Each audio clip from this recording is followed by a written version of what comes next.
Whereas retinoblastoma is a very rare disease that affects children, is the most common eye tumor in children, and now occurs in 1 out of every 12,000 children. And whereas retinoblastoma is a disease that causes the growth of malignant tumors in the retinal cell layer of the eye. And whereas, left untreated, retinoblastoma is almost always fatal. Therefore, early diagnosis and treatment is crucial in saving lives and preserving visual function. And whereas, eye dilation examinations performed upon infants at birth during the 6 to 8 week well baby exam and during the 6 to 9 month well baby exam are vital to saving the vision and lives of our children. Such infant eye dilation exams are very inexpensive. And whereas the City of Lake Worth supports eye pathology screening at birth and each well baby exam thereafter to assist in the detection of all ocular diseases in newborns, infants, and toddlers. And whereas vision and lives have been saved through awareness. Now therefore I, Pam Triolo, Mayor of the City of Lake Worth, Florida, by the virtue of the authority vested in me, do hereby proclaim November 2016 as Joey Bergsma Retinoblastoma Awareness Month and urge all citizens of Lake Worth to make themselves and their families aware of the risk of retinoblastoma and the need for appropriate screening, early diagnosis, and referral.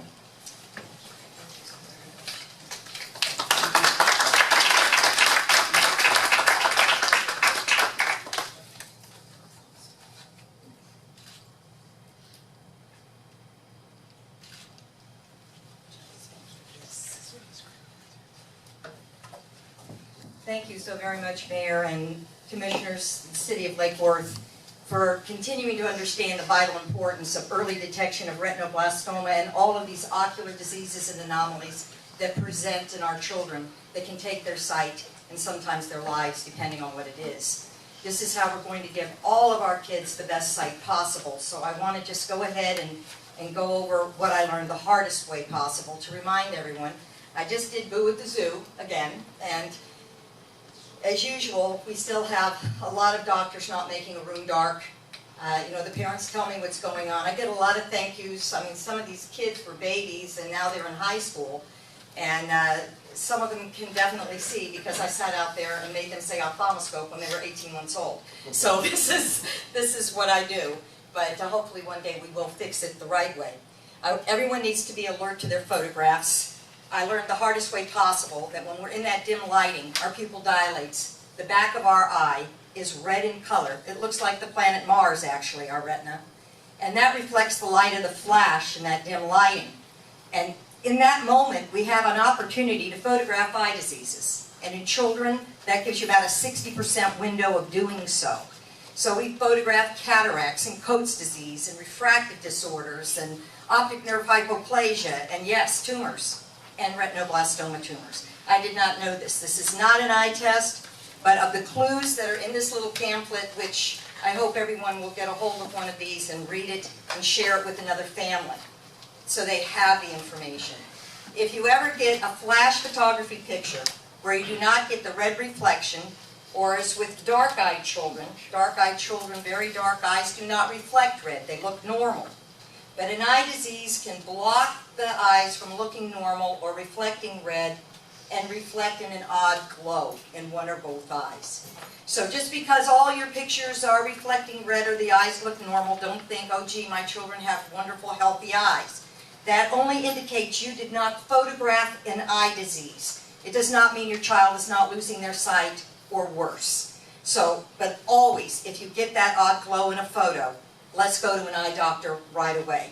This picture was taken of Joey at the Boynton Mall sitting on Santa's knee on Thanksgiving weekend, and I did not know. I took a lot of pictures, and yeah, I took one of a tumor. But I learned about it 8.5 months later when Joey's eye was removed. Okay, now more important than these photos and the other clues that are in this little flyer, which I urge you all to read, or go to Joey's website, lovejoey.com, and empower yourselves. This is the ophthalmoscope. This is a simple instrument that every medical professional in our country has in his little black bag. The stethoscope, the pointed otoscope, and the direct ophthalmoscope. But in order for this to detect the problem, the room has got to be dark. And this is where we have a problem, because too many medical professionals think they're only supposed to see a red reflection. And yes, with the lights on, even on a sunny day in the parking lot, they will see a red reflection. But the objective is to see the absence of red, to detect the problem. And if we're going to detect a problem, ideally, the room should be as dark as the inside of a closet. And then once it's dark, it takes 15 seconds to look. And that's the other problem.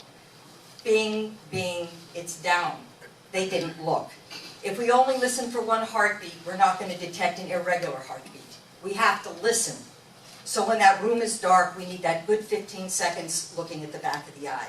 If they take longer, hooray. But the problem is they're usually spending about 3 seconds. So make sure that 15 seconds for yourselves, but especially for your children. It can make all the difference in the way they see, and it can even save their lives, and our lives as well. Many things developing on the back of the eye will take more than sight.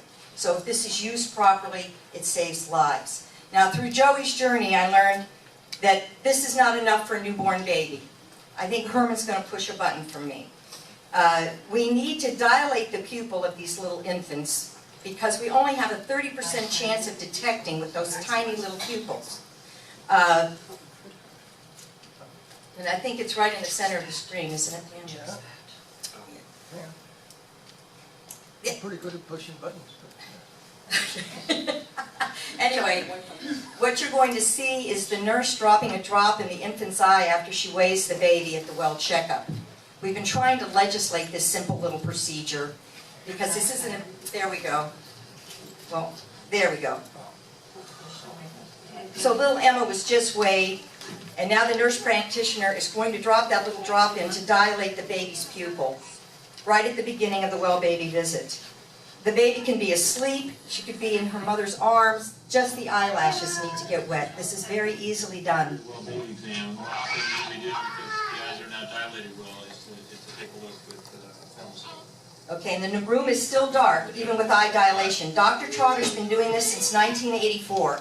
What he's doing with his ophthalmoscope, he's supposed to do. But now, because that little pupil is open, he has an opportunity to see those cataracts, to see the retinoblastoma tumors, the Coats disease, etc., etc. So now he has an opportunity to detect.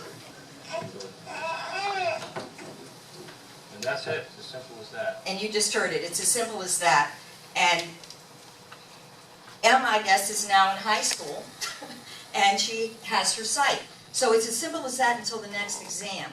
We're looking for this eye dilation at birth or within 2 weeks, at 6 to 8 weeks, and a third one at 6 to 9 months, just like Mayor Triolo read in the proclamation. Of course, you still have a 30% window, so if you know anyone who has that little baby, make sure they're getting their standard of care at every exam. So anyway, thank you so very much. I know working together, this is going to happen.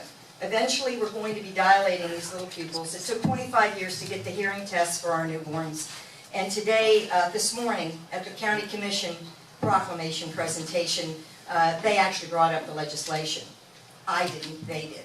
And they had Todd Von Laren come down and stand at the podium with me for the whole presentation, which was a first. So who knows? Maybe a door is opening. I hope so. Because I just would like for every one of these children to have their eyes and their sight. Little Lexi, the little 2-year-old, the first one we saved the life of, right here. She is in high school with 20/20 vision in that eye. And that's what I was hoping would happen for all of them. And sadly, it does not. The vast majority of these children still have one or both eyes removed.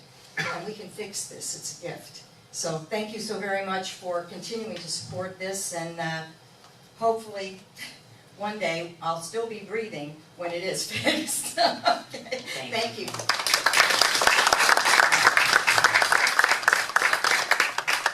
Thank you so much.